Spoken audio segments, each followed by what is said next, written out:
હું પન્યા આરતી, આપ જોઈ રહ્યા છો સ્પાર્ક ટુડે ન્યૂઝ। વડોદરા શહેરના માંજલપુર વિસ્તારમાંથી ચાઇનીઝ તુક્કલનો જથ્થો પકડી પાડી પોલીસ કમિશનર સાહેબશ્રીનાઓના જાહેરનામાના ભંગ કર્યા અંગેની કાયદેસરની કાર્યવાહી કરતી વડોદરા શહેર એસઓજી,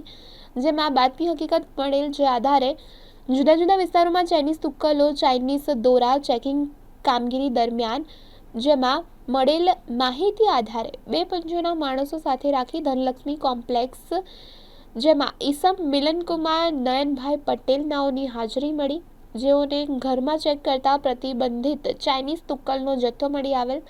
જેથી સદર પ્રતિબંધિત તુક્કલોનો જે જથ્થો છે તે જપ્ત કરવામાં આવ્યો અને સાથે મિલનકુમાર નયનભાઈ પટેલના વિરુદ્ધ જાહેરનામું ભંગ કર્યા બાબતે માંજલપુર પોલીસ સ્ટેશન ખાતે ગુનો નોંધી કાયદેસરની કાર્યવાહી હાથ ધરવામાં આવી છે।